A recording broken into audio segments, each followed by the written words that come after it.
En 1898, la alta sociedad de Viena se reunió para el funeral de una madre amada, sin saber que estaban enterrando a la séptima víctima de su propia asesina. La mujer que lloraba junto a la tumba acababa de envenenar a su madre por dinero de herencia. 7 cuerpos, un método, 0 remordimiento. La fachada de la perfecta socialité vienesa ocultaba a la asesina serial más calculadora de Austria. Viena, década de 1890. La era dorada del Imperio Austrohúngaro. Elise Neurath, viuda respetada, cuidadora devota, madrastra querida. La realidad envenenadora despiadada que perfeccionó el arte del polvo de herencia. Elise nació en 1855 en el corazón de Viena, en una familia aristocrática que había visto mejores días. Los salones de su infancia, alguna vez llenos de esplendor, ahora mostraban cortinas raídas y muebles cubiertos con sábanas. Su padre había dilapidado la fortuna familiar en malas inversiones. Su madre, Margarete, era una mujer amarga que nunca dejó de recordarle a Elise que había nacido para ser rica pero vivía como una pobre. A los 19 años, Elise vio su oportunidad de escape. Karl Neurath, un comerciante de telas 40 años mayor que ella, quedó cautivado por la joven de ojos fríos y modales impecables. Se casaron en la primavera de 1874 en la iglesia de San Esteban. Karl era viudo, sin hijos, inmensamente rico. Para Elise, era perfecto. Los primeros 2 años fueron tranquilos. Elise aprendió a administrar la casa, a sonreír en las cenas sociales, a interpretar el papel de esposa devota. Pero Karl era avaro.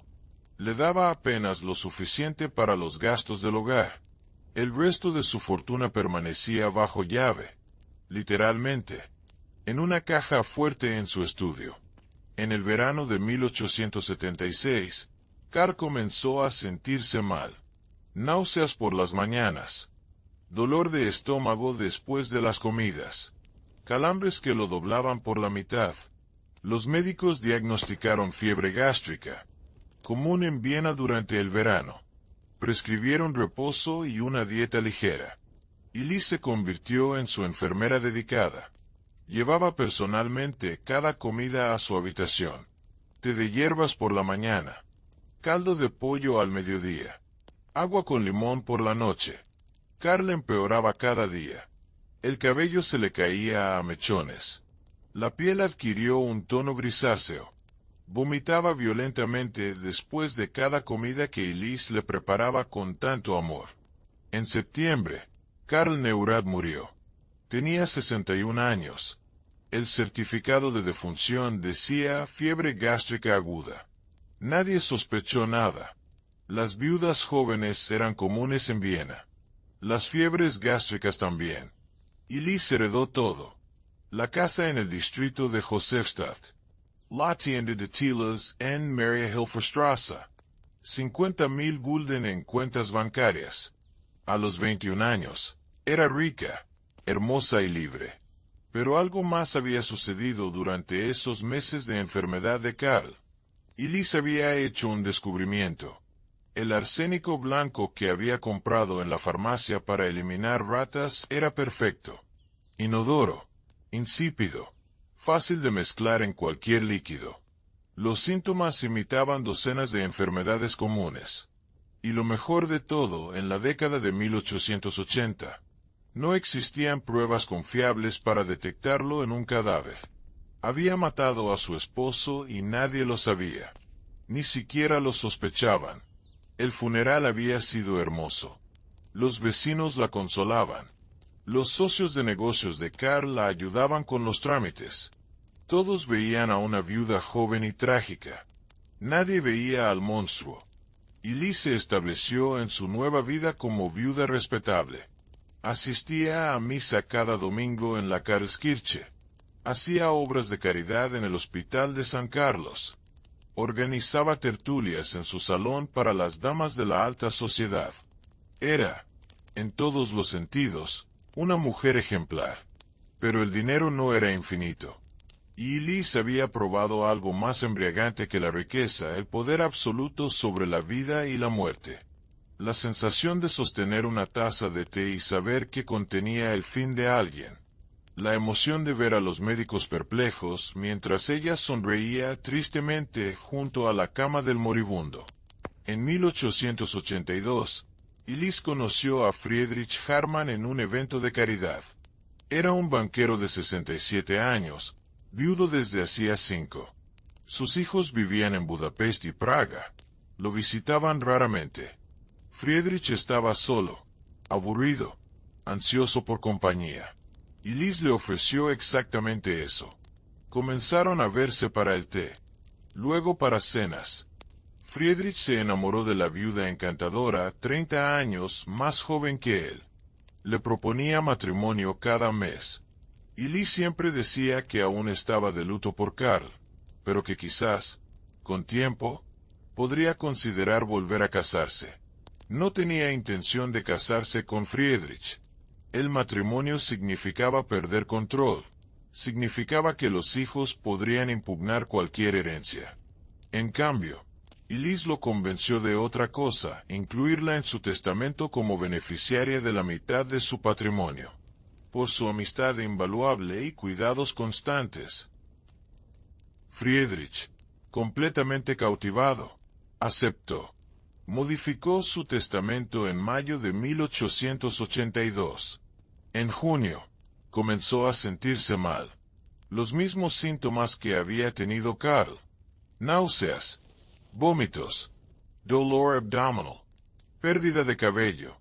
Los hijos de Friedrich viajaron desde Budapest cuando supieron de la enfermedad de su padre. Encontraron a Elise a su lado, sosteniendo su mano, llevándole caldo y té. Les pareció una mujer maravillosa.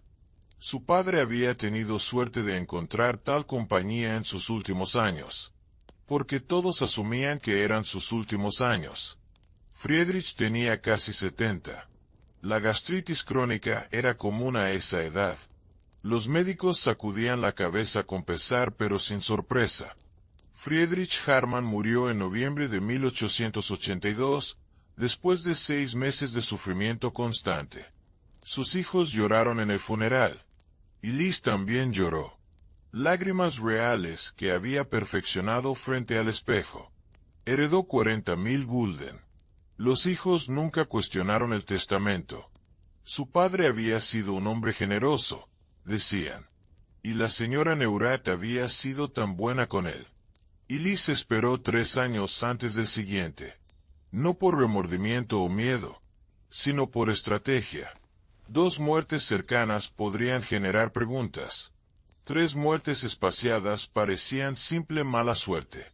En 1885 conoció a Leopold Steiner, un industrial que había hecho fortuna con fábricas textiles. 62 años, sin familia cercana, solitario. La historia se repitió con variaciones menores. Amistad, testamento modificado, enfermedad repentina, muerte dolorosa. Esta vez Elise fue más eficiente. Leopold murió en solo 4 meses. Los síntomas fueron más severos, el sufrimiento más intenso, pero la muerte más rápida. Heredó 35.000 gulden y una propiedad en las afueras de Viena.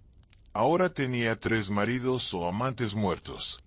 Todos mayores. Todos ricos. Todos víctimas de enfermedades digestivas misteriosas. Pero en la Viena de 1885, nadie conectaba los puntos. Las enfermedades gástricas mataban a miles cada año. El cólera, la fiebre tifoidea, la disentería, eran plagas constantes. Elise Neurath se había convertido en una figura conocida en ciertos círculos de Viena. La viuda desafortunada. La mujer que perdía a todos los hombres que amaba. La gente susurraba, por supuesto. 3 maridos muertos antes de que ella cumpliera 35 años parecía excesivo incluso para los estándares de mortalidad del siglo XIX. Pero los susurros eran de lástima, no de sospecha. Pobrecita Elise. Tan hermosa, tan refinada. tan trágicamente marcada por el destino. Algunos decían que estaba maldita. Otros, que simplemente tenía mala suerte para el amor. Nadie decía lo que era cierto, que era una asesina. Si te está gustando esta historia perturbadora de la Viena del siglo XIX, dale like y comparte este video. La historia de Elise Neurath apenas comienza a volverse verdaderamente oscura. En 1888, Elise conoció a Anton Müller. Era diferente a sus víctimas anteriores. Más joven, solo 48 años. Y venía con algo que Elise nunca había tenido que manejar antes: familia. Anton era viudo con 2 hijos. Klaus, de 15 años, y Stefan, de 12. Anton era dueño de una próspera empresa de importación de vinos. Su esposa había muerto de tuberculosis 2 años antes. Estaba desesperado por darles a sus hijos una figura materna. Elise parecía perfecta. Era respetable, de buena familia, experimentada en el manejo de hogares adinerados. Se casaron en abril de 1888. Por primera vez, Elise se convirtió en madrastra. Al principio, interpretó el papel a la perfección. Organizaba cenas familiares. Preguntaba por los estudios de los chicos. Asistía a las presentaciones escolares. Anton estaba encantado. Sus hijos habían encontrado una nueva madre. Pero Elise había cometido un error de cálculo. No había considerado completamente las implicaciones legales de los hijastros. Bajo la ley austríaca, los hijos heredaban automáticamente la mitad del patrimonio de su padre. No importaba lo que dijera el testamento. La herencia forzosa protegía a los descendientes directos. Esto significaba que cuando Anton muriera, Klaus y Stefan recibirían la mitad de todo. La empresa, las propiedades, las inversiones. Todo dividido en 3 partes, una para la viuda, una para cada hijo. Elise recibiría solo 1/3 de la fortuna de Anton. Era inaceptable. Había arriesgado demasiado. Había perfeccionado su método durante años. No iba a conformarse con 1/3 cuando podía tenerlo todo. La solución era obvia. Repugnante, pero obvia. Los chicos tenían que desaparecer antes que Anton. O mejor aún, después. Si Anton moría primero, los chicos heredarían su parte. Luego, cuando ellos murieran, Elise heredaría como tutora legal y única pariente viva. Klaus fue el primero. En enero de 1889, el adolescente de 15 años enfermó. Comenzó con fiebre alta y dolor abdominal severo. Los médicos diagnosticaron fiebre tifoidea.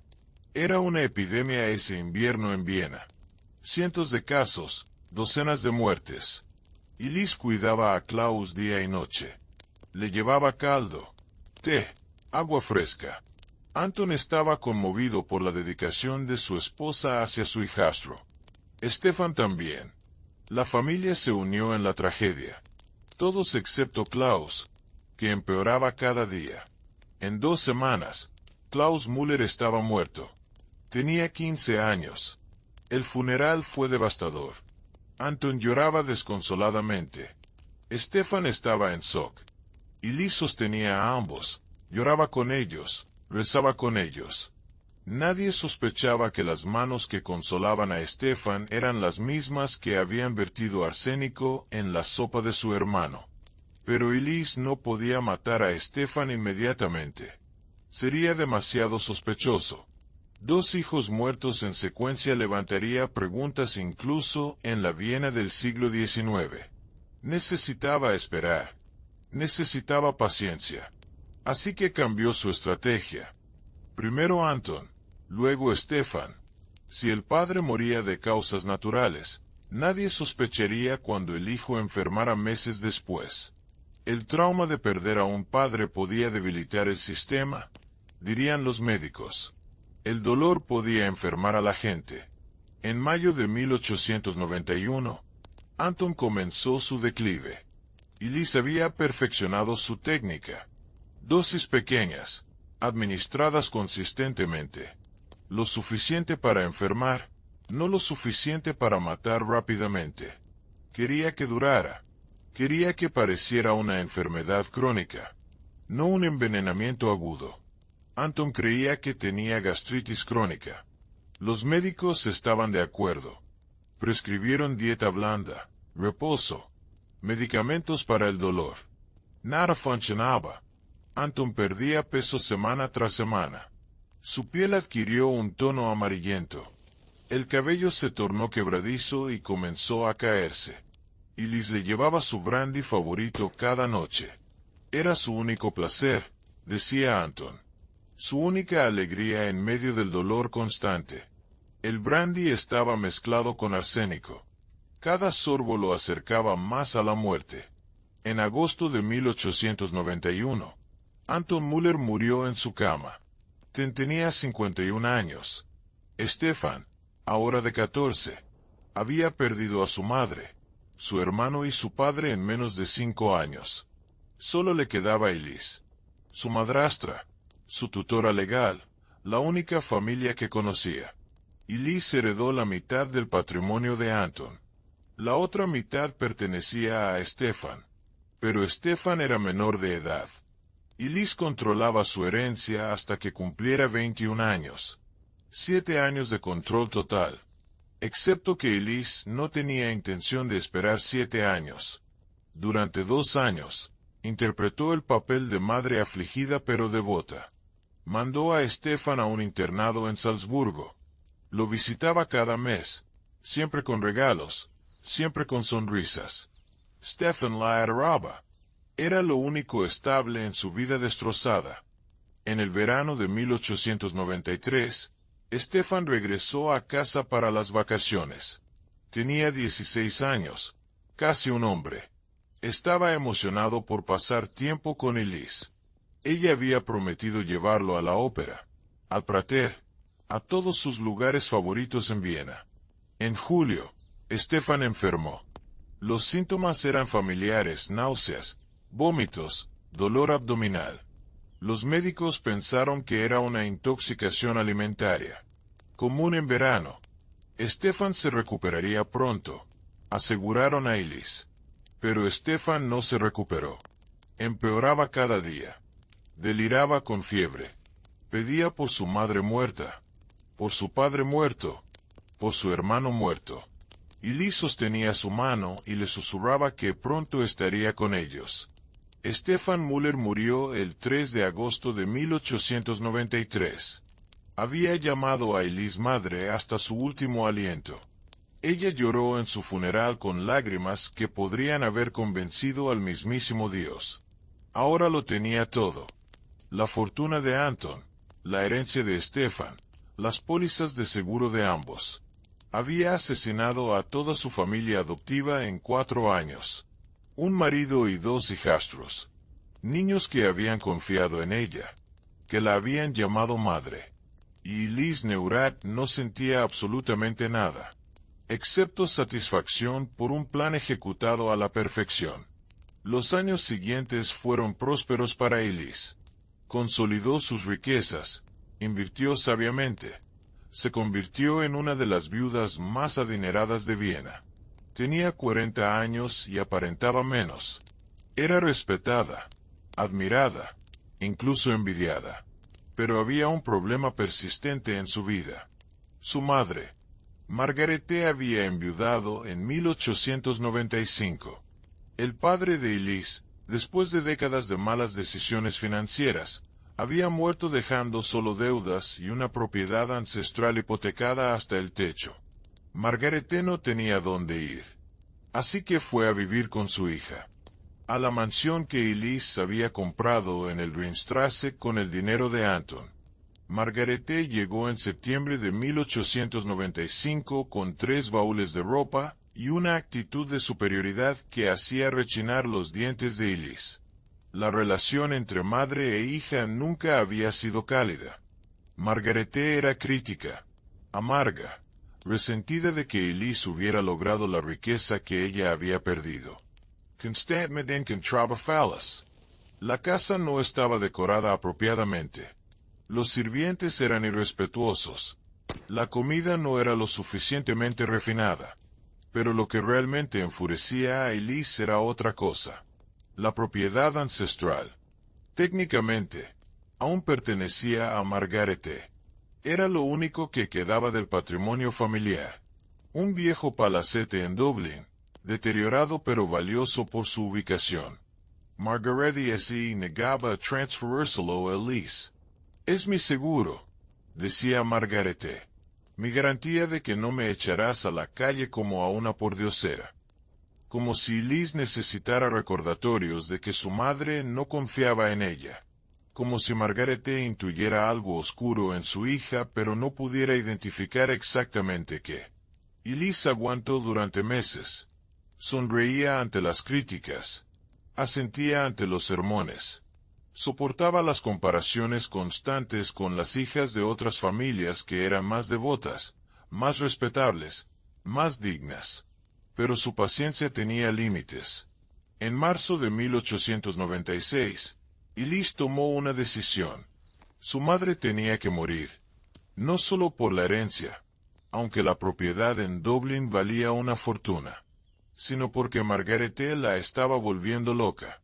Porque cada día en la misma casa con esa mujer era una tortura. Porque Elise había matado a maridos, a hijastros, a extraños. ¿Por qué no a la mujer que le había hecho la vida miserable desde la infancia? Esta vez sería diferente. No podía ser rápido. Una muerte repentina de Margarete justo después de mudarse con Elise levantaría sospechas. Tenía que parecer natural. Una anciana de 64 años enfermando lentamente. Triste pero esperado. En abril, Margarete comenzó a quejarse de malestares estomacales. Elise sugirió que quizás la comida vienesa no le sentaba bien después de años en el campo. Margarete aceptó la explicación. Las molestias continuaron. Náuseas ocasionales. Pérdida de apetito. Nada alarmante. En junio, los síntomas empeoraron. Margarete vomitaba después de las comidas. Tenía calambres que la doblaban. El cabello comenzó a caerse. Elise insistió en llamar a los mejores médicos de Viena. Gastó generosamente en consultas, en medicamentos, en tratamientos. La hija devota haciendo todo lo posible por salvar a su madre. Los médicos estaban perplejos. Los síntomas sugerían envenenamiento. ¿Pero con qué? ¿Cómo? Margarete comía lo mismo que el resto de la casa. Nadie más estaba enfermo. Quizás era una enfermedad del hígado, especulaban, o un tumor en el estómago. Algo interno, degenerativo, incurable. Lo que los médicos no sabían era que Margarete no comía exactamente lo mismo que el resto de la casa. Elise preparaba personalmente el té de su madre cada mañana. Un ritual de hija cariñosa. Té de hierbas para calmar el estómago, decía. Té mezclado con arsénico blanco en polvo. En agosto, Margarete estaba confinada a su cama. Había perdido la mitad de su peso. Su piel estaba gris, sus ojos hundidos. Deliraba con fiebre. Llamaba a su esposo muerto. Lloraba por su juventud perdida.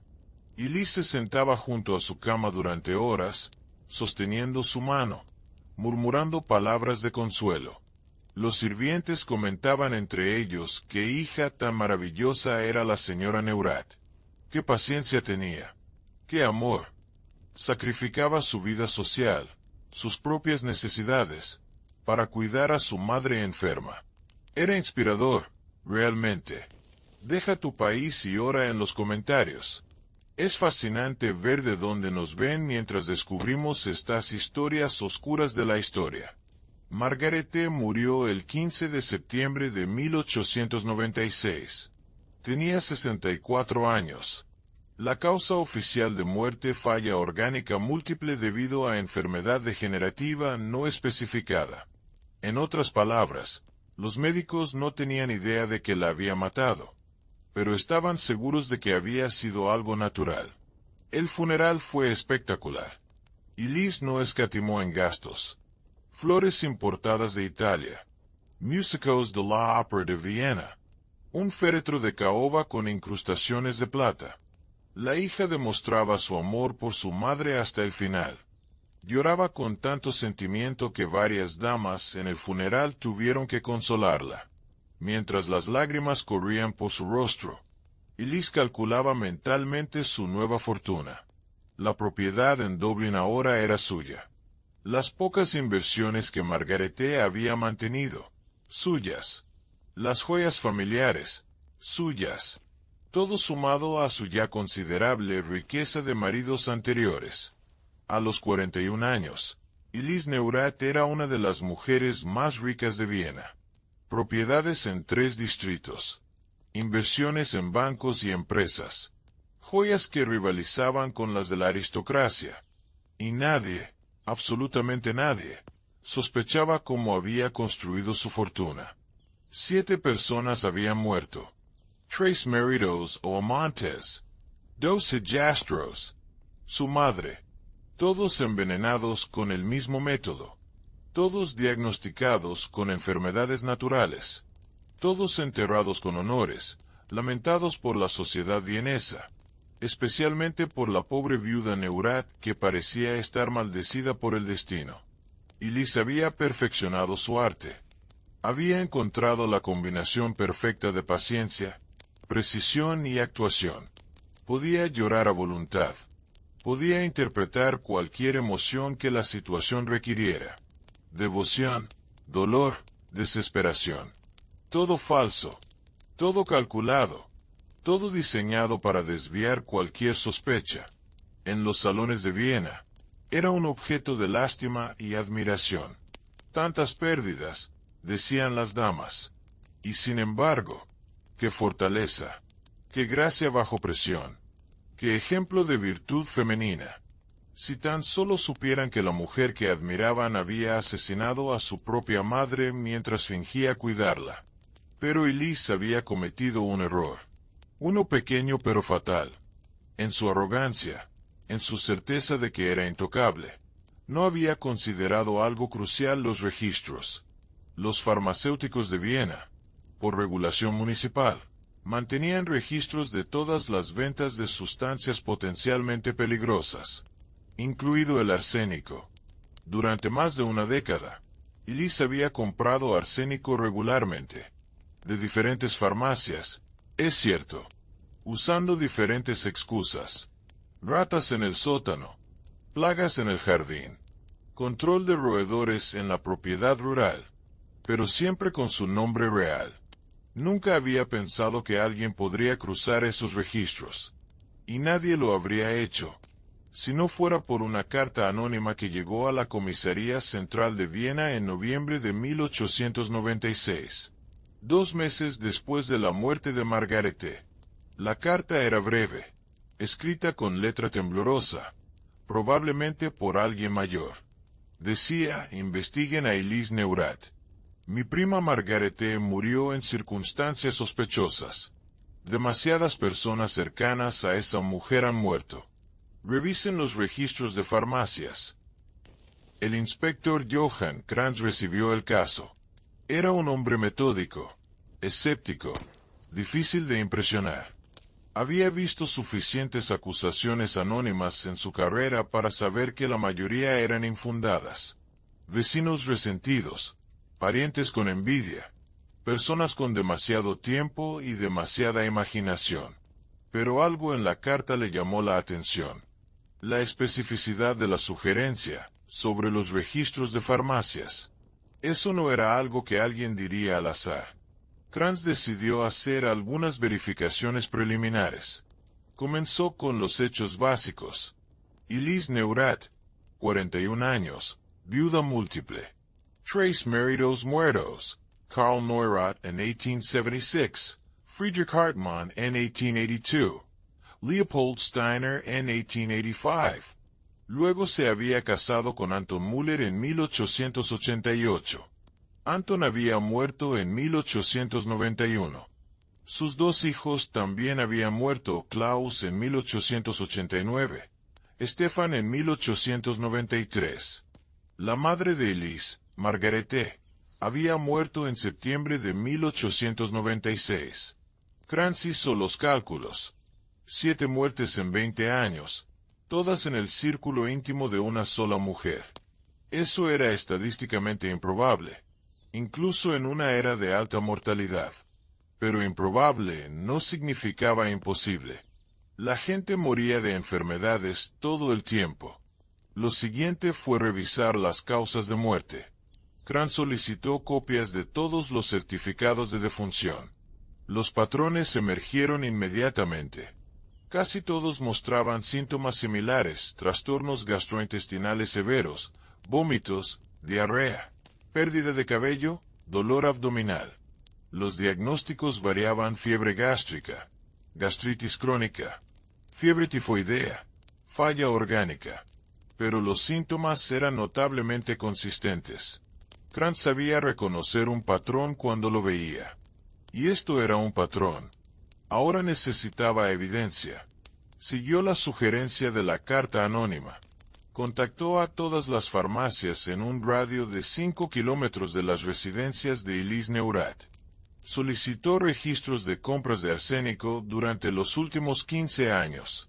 La ley requería que los farmacéuticos anotaran el nombre del comprador, la cantidad vendida y el propósito declarado. Las respuestas tardaron semanas en llegar, pero cuando lo hicieron, confirmaron las sospechas de Krantz. Elise Neurat había comprado arsénico más de 30 veces entre 1876 y 1896. Cantidades pequeñas cada vez, nunca suficiente para levantar sospechas. Pero sumadas, era suficiente arsénico para matar a docenas de personas. Las excusas en los registros variaban: control de ratas, eliminación de plagas en el jardín, tratamiento de madera en muebles antiguos. Todas razones legítimas, todas creíbles individualmente, pero colectivamente, pintaban una imagen diferente. Krantz hizo más cálculos. Basándose en las cantidades compradas y los métodos típicos de control de plagas, Elise habría necesitado solo una fracción del arsénico que había adquirido. El resto no tenía explicación legítima. Era circunstancial, pero convincente. Krantz llevó sus hallazgos a su superior, el comisario Franz Weber. Weber era cauteloso. Acusar a una mujer de la alta sociedad de asesinato múltiple sin evidencia física sólida podía arruinar carreras. Necesitaban pruebas definitivas. Krantz propuso exhumaciones. Si las víctimas habían sido envenenadas con arsénico, aún estaría presente en sus cuerpos. El arsénico se acumulaba en el cabello, las uñas, los huesos. Persistía durante años, incluso décadas después de la muerte. Weber dio su aprobación, pero con condiciones. Comenzarían con las víctimas más recientes: Margarete, Stefan y Anton Müller. Si encontraban arsénico en esos 3 cuerpos, procederían con los demás. Las exhumaciones se llevaron a cabo en diciembre de 1896, en secreto absoluto. Krantz no quería alertar a Elise Neurat. Si sospechaba que la estaban investigando, podría huir o destruir evidencia. Los cuerpos fueron trasladados al Instituto de Medicina Forense de Viena. El toxicólogo principal, Dr. Eduard Hoffmann, realizó los análisis. Hoffmann era uno de los pioneros en el uso del test de Mars, una prueba química capaz de detectar cantidades minúsculas de arsénico en tejido orgánico. Los resultados llegaron en enero de 1897. Eran devastadores. Los 3 cuerpos contenían niveles masivos de arsénico. Margarete tenía concentraciones suficientes para haber matado a 5 personas. Stefan tenía suficiente para 3. Anton tenía niveles consistentes con envenenamiento crónico durante meses. Pero había más. El análisis del cabello revelaba algo aún más perturbador. Las muestras mostraban picos y valles de concentración de arsénico a lo largo de la longitud del cabello. Esto indicaba administración repetida durante periodos prolongados. No era un envenenamiento accidental o un único incidente. Era sistemático, deliberado, calculado. Hoffman también analizó los patrones de las víctimas. Todos habían experimentado envenenamiento crónico, no agudo. Dosis pequeñas administradas regularmente durante semanas o meses. Esto requería acceso constante a las víctimas, oportunidad de contaminar su comida o bebida repetidamente, y conocimiento de dosificación. Solo una persona cumplía todos esos criterios para las 3 víctimas y Liz Neurath. Krantz ahora tenía suficiente evidencia para una orden de arresto. Pero quería más. Ordenó exhumaciones de las 4 víctimas anteriores: Karl Neurath, Friedrich Hartmann, Leopold Steiner y Klaus Müller. Si todos contenían arsénico, el caso sería irrefutable. Las exhumaciones adicionales se completaron a mediados de enero. Hoffman trabajó incansablemente, analizando tejidos, cabellos, huesos. Los resultados confirmaron lo que Krantz ya sabía: todos habían sido envenenados. 7 cuerpos, 7 casos de envenenamiento por arsénico. 20 años de asesinatos sin que nadie sospechara. El 28 de enero de 1897, Krantz se presentó en la mansión de Elise Neurath en el Ringstrasse. Era una noche fría, clara. Elise estaba organizando una cena para 20 invitados de la alta sociedad vienesa. El salón brillaba con lámparas de araña. Los sirvientes circulaban con champán y canapés. La conversación era animada, llena de risas. Krantz interrumpió la fiesta. Mostró su identificación. Pidió hablar con la señora Neurath en privado. Elise sonrió, disculpándose con sus invitados. Probablemente algún asunto menor, dijo. Volvería en un momento. En el estudio, Krantz le informó que estaba bajo arresto por 7 cargos de asesinato. Elise no mostró sorpresa, ni miedo, ni indignación. Solo una leve curiosidad, como si Krantz hubiera comentado sobre el clima. 7, preguntó. ¿Qué específico? ¿Puede decirme cuáles? Krantz enumeró las víctimas. Karl, Friedrich, Leopold, Klaus, Anton, Stefan Margaretti. Elise escuchó en silencio. Su expresión no cambió. Entiendo, dijo finalmente. Supongo que encontraron algo en los cuerpos. Arsénico, respondió Krantz. En todos ellos. Elise asintió, como si confirmara algo que ya sabía. Es un veneno notable, ¿no le parece? Tan eficiente, tan discreto. No era una confesión, no exactamente, pero tampoco era una negación. Krantz la esposó. La condujo fuera del estudio, a través del salón donde sus invitados observaban en shock absoluto. Elise mantuvo la compostura perfecta. Cabeza en alto, pasos medidos, ninguna señal de vergüenza o remordimiento. La llevaron a la prisión municipal de Viena. En su celda, Elise pidió té y galletas. Cuando se las trajeron, las examinó cuidadosamente antes de probar.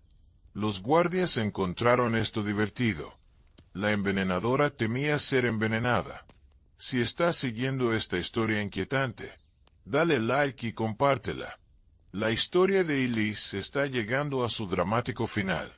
El juicio de Elise Neurath comenzó el 15 de marzo de 1897 en el Tribunal Regional de Viena. Era el caso criminal más sensacional en décadas. Los periódicos lo cubrían diariamente. La gente hacía cola desde el amanecer para conseguir asientos en la galería pública. Los titulares la llamaban Die Giftmischerin, la envenenadora. Algunos periódicos más sensacionalistas la llamaban el ángel de la muerte de Viena o la viuda negra del Ringstrasse. Elise leía los artículos en su celda con aparente interés, como si fueran sobre otra persona. La fiscalía estaba liderada por el procurador Karl Schneider, un hombre de 52 años conocido por su rigor meticuloso. La defensa consistía en 2 abogados contratados por los parientes distantes de Elise, más por obligación social que por genuino deseo de ayudarla. El caso de la fiscalía era devastador. Snyder presentó los resultados de las exhumaciones primero.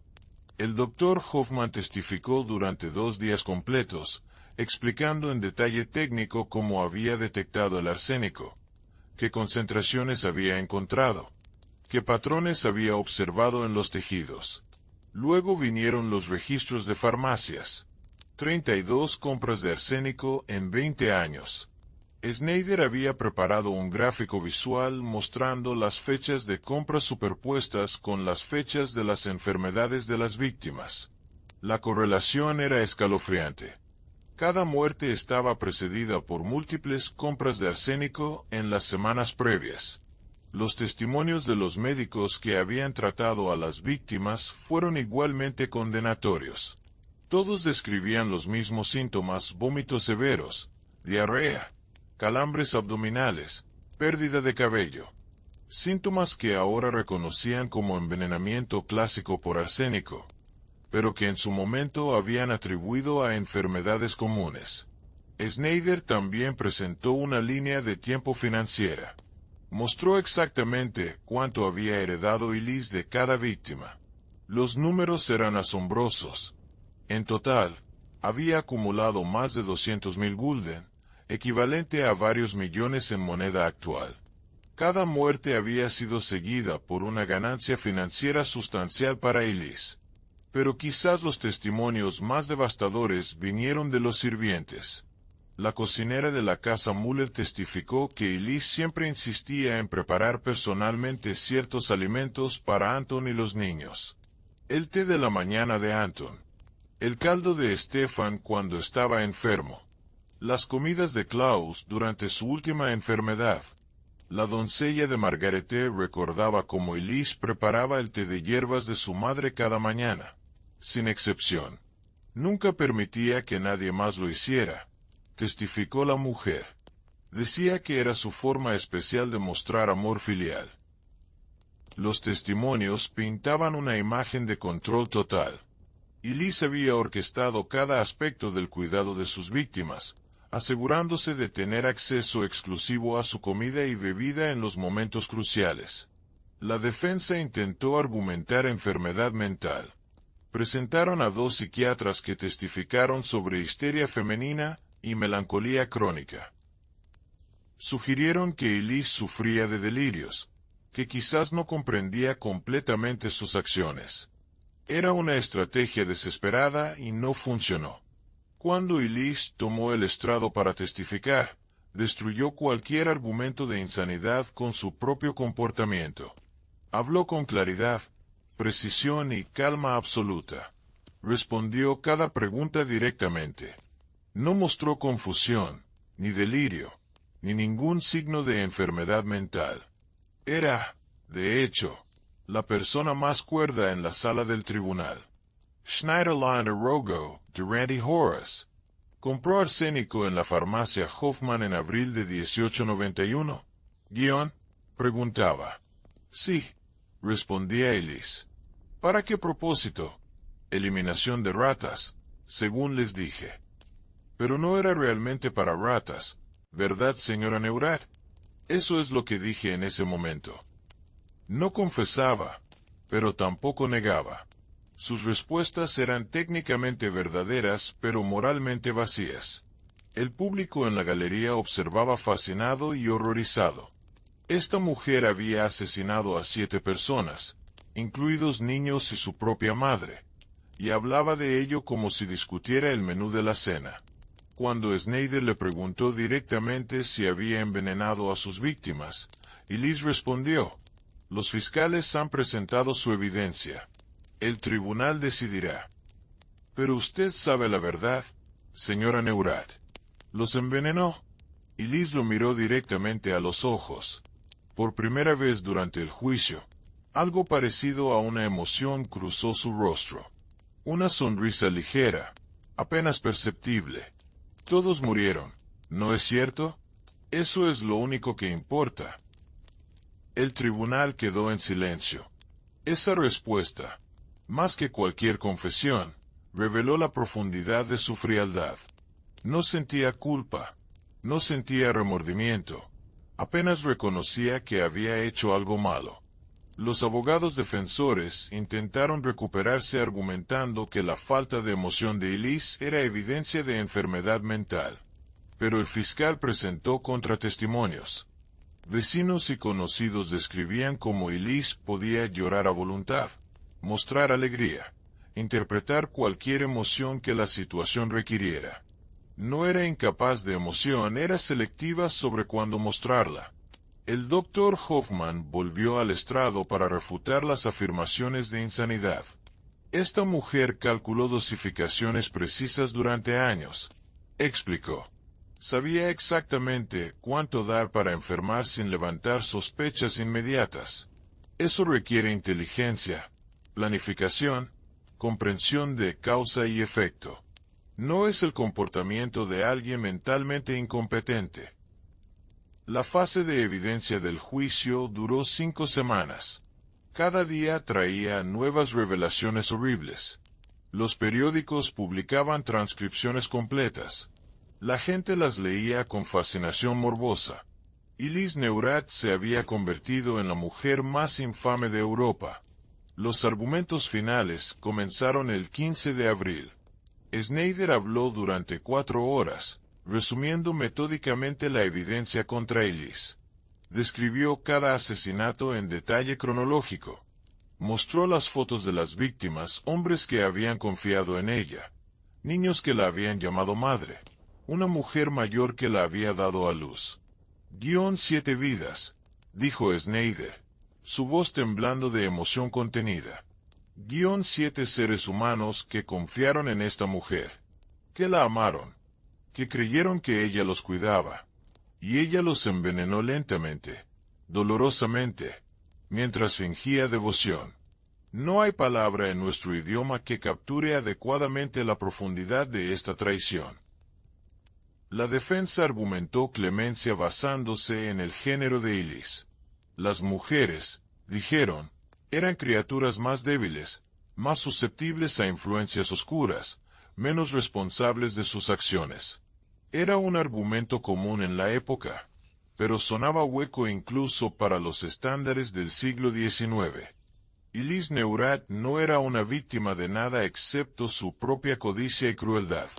El jurado deliberó durante 3 días. En ese tiempo, Viena estaba paralizada por la anticipación. ¿Qué veredicto podía ser apropiado para alguien como Elise Neurath? ¿Cómo se castigaba a un monstruo con rostro humano? El 20 de abril de 1897, el jurado regresó con su veredicto. La sala del tribunal estaba tan llena que la gente se apiñaba en los pasillos. El silencio era absoluto. En el caso del pueblo contra Elise Neurath, comenzó el presidente del jurado. En los cargos de asesinato en primer grado, encontramos a la acusada culpable. En los 7 cargos.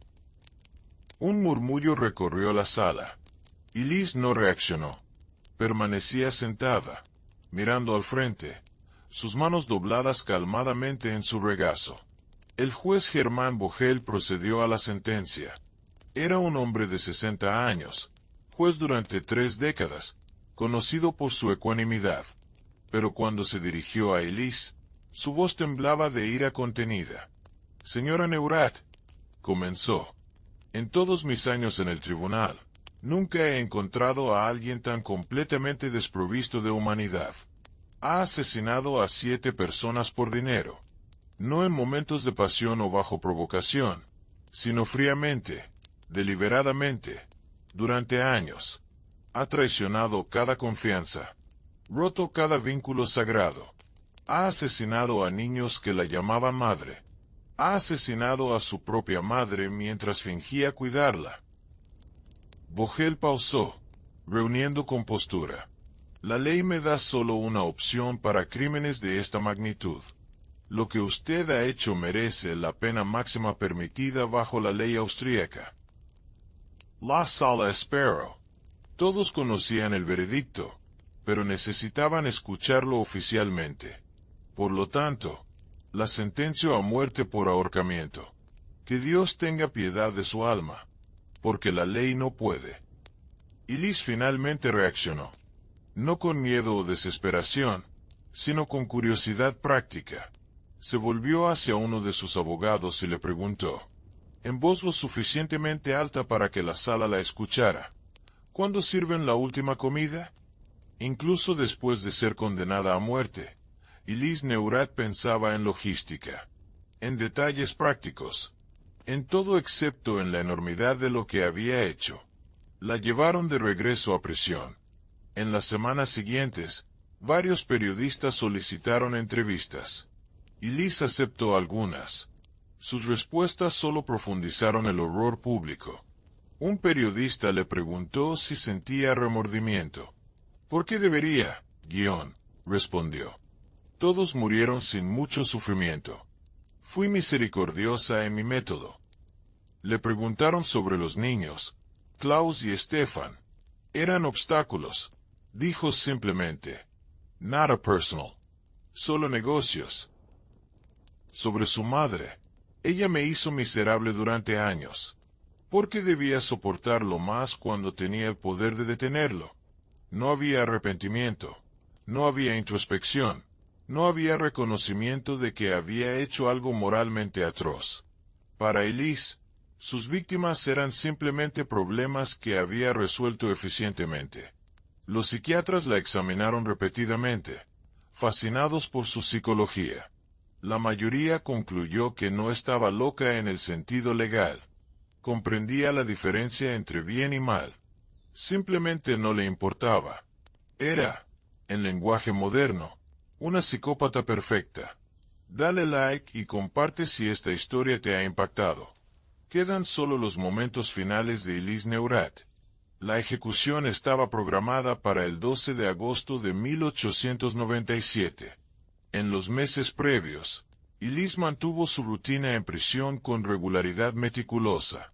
Leía, escribía cartas a abogados sobre asuntos de su patrimonio. Comía sus comidas sin queja. Los guardias notaban algo perturbador y Elise nunca preguntaba sobre clemencia o apelaciones. Nunca expresaba esperanza de que su sentencia fuera conmutada. Había aceptado su destino con la misma frialdad con la que había planeado sus asesinatos. El capellán de la prisión, el padre Joseph Harman, visitaba a Elise diariamente. Intentaba obtener una confesión, algún signo de arrepentimiento. Elise lo toleraba educadamente pero nunca cedía.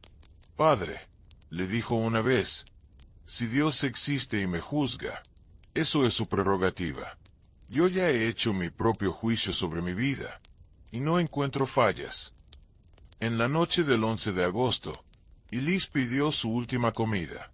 Sus elecciones fueron notables en su normalidad: Wiener Schnitzel, ensalada de papas, strudel de manzana, café vienés. La comida que cualquier vienesa podría pedir en un restaurante cualquier día.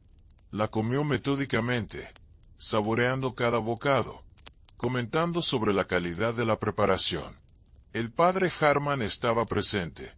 Le preguntó una última vez si quería confesar. Elise puso su tenedor cuidadosamente. Muy bien, padre. Confieso que lamento una cosa, no haber sido más cuidadosa con los registros de farmacia.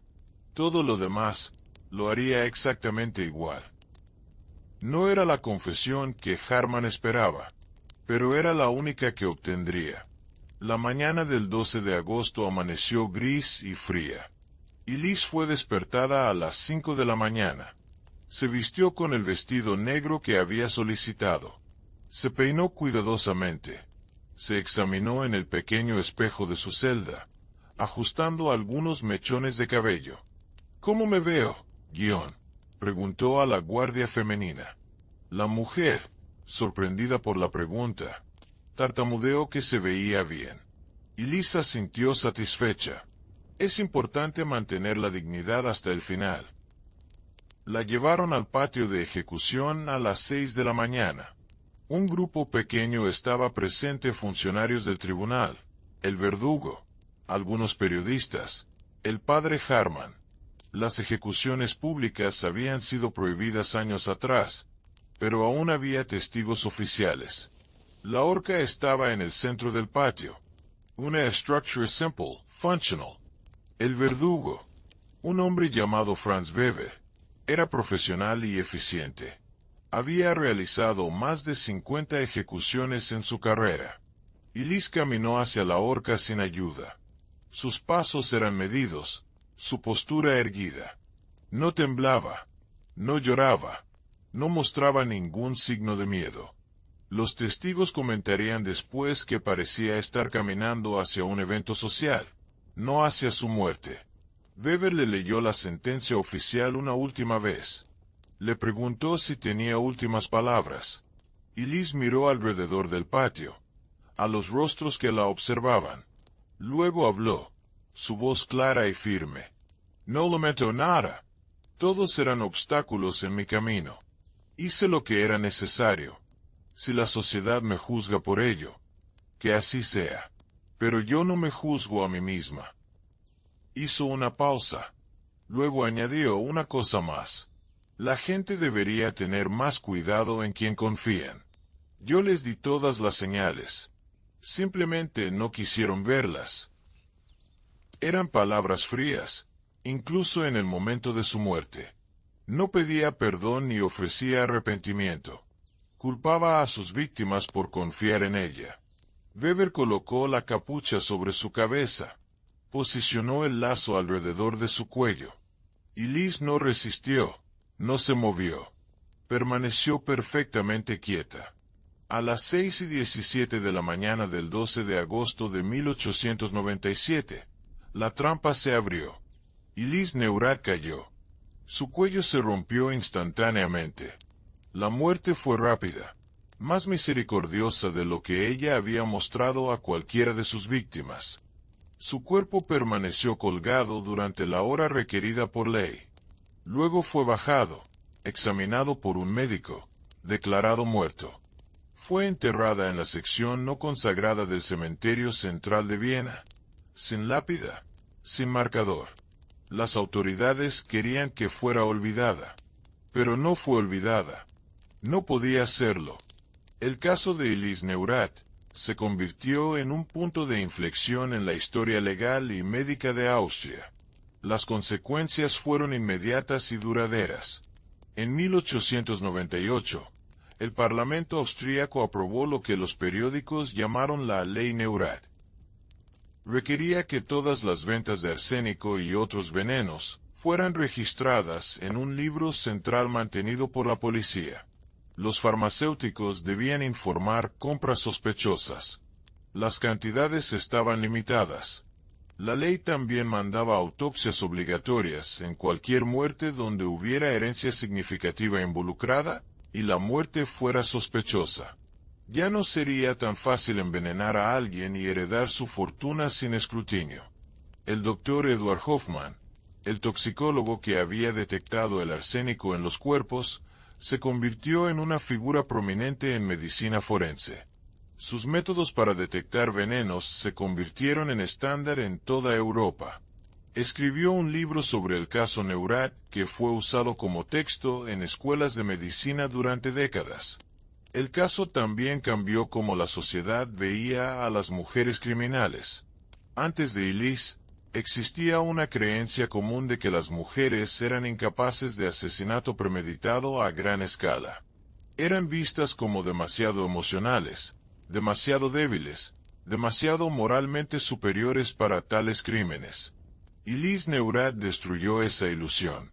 Demostró que el mal no tiene género, que la crueldad calculada puede existir detrás de cualquier rostro, llevar cualquier vestido, sonreír en cualquier salón. Los periódicos durante años se referían al arsénico como polvo Neurath.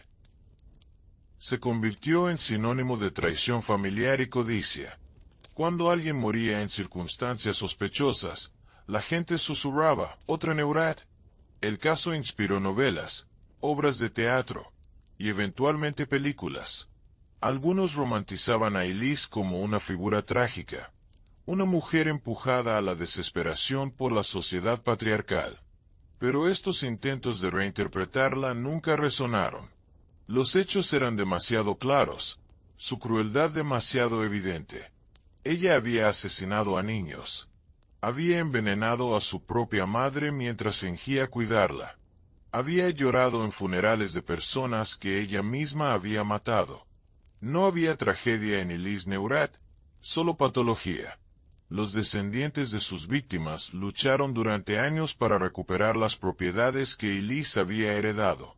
Los tribunales finalmente dictaminaron que todo debía ser devuelto a los parientes más cercanos de las víctimas. El dinero fue dividido entre primos distantes de Anton Müller, sobrinos de Friedrich Hartmann, parientes lejanos de Margarete. Nadie quería vivir en las casas donde Elise había vivido. La mansión en el Weinstraße permaneció vacía durante años. Se decía que estaba embrujada, que se podían escuchar gritos por la noche. Eventualmente fue demolida en 1912.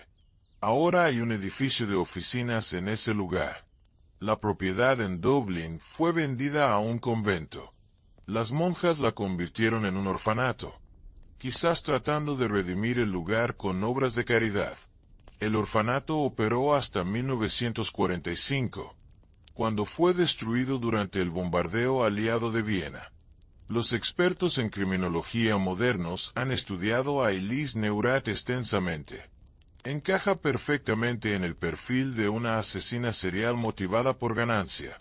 Paciente, metódica, sin empatía, capaz de interpretar emociones que no sentía, capaz de formar relaciones superficiales, pero incapaz de conexiones genuinas. Algunas teorías sugieren que podría haber habido más víctimas. Su primer esposo Karl murió en 1876, pero Elise había estado casada con él durante 3 años. Había experimentado antes de matarlo.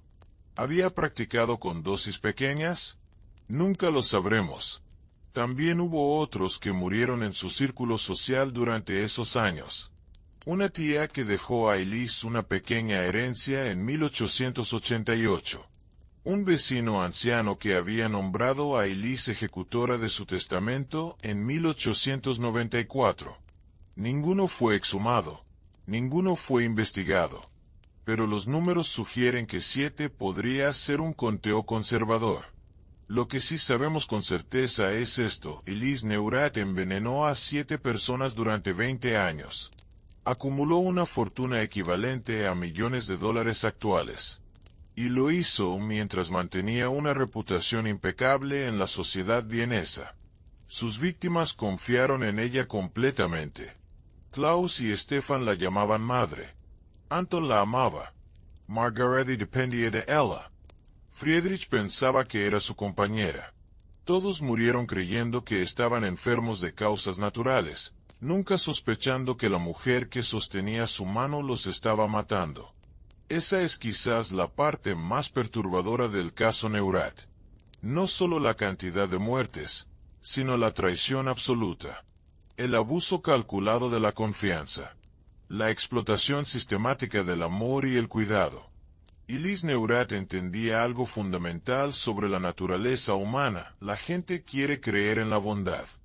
Quiere confiar. Especialmente en aquellos más cercanos a ellos. Esa vulnerabilidad, ese deseo de creer lo mejor de las personas, era su arma más efectiva. Ella no necesitaba fuerza física.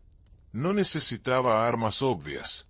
Solo necesitaba una sonrisa, un gesto de preocupación, y una taza de té. Eso era suficiente para matar. El legado de Elise Neurath es un recordatorio sombrío de que el peligro no siempre se anuncia. No siempre viene con advertencias. A veces se sienta a tu mesa. Te prepara el desayuno. Llora en tu funeral. Los monstruos más peligrosos no acechan en callejones oscuros. No usan máscaras ni portan armas obvias. Visten sedas finas, asisten a la ópera, donan a obras de caridad, sonríen en cenas, organizan tertulias, y vierten veneno en tu copa de vino cuando nadie mira. En los salones dorados de Viena, la muerte llevaba guantes de seda y un collar de perlas. Sabía todos los pasos del vals.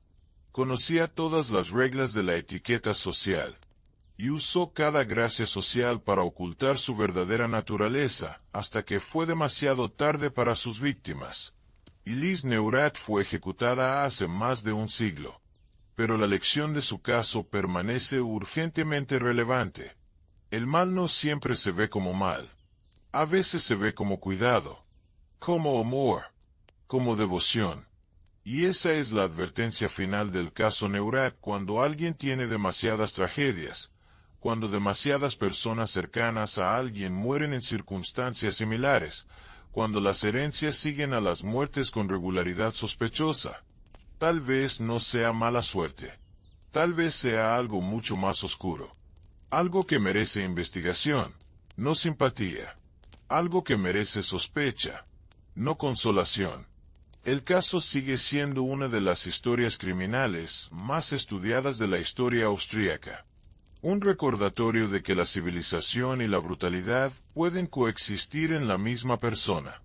Que los modales refinados pueden ocultar intenciones asesinas. Que la confianza, aunque esencial para la sociedad, siempre conlleva riesgos. Elise Neurath probó que los monstruos más efectivos son aquellos que nunca parecen monstruosos. Los que heredan tu patrimonio en lugar de robarlo. Los que lloran en tu funeral después de haberte asesinado. Y con esa verdad perturbadora, termina la historia de la envenenadora de Viena que convirtió el amor en un arma y la confianza en una sentencia de muerte. Deja tu país y ora en los comentarios. Estas historias oscuras de la historia nos recuerdan que el mal puede esconderse en los lugares más insospechados.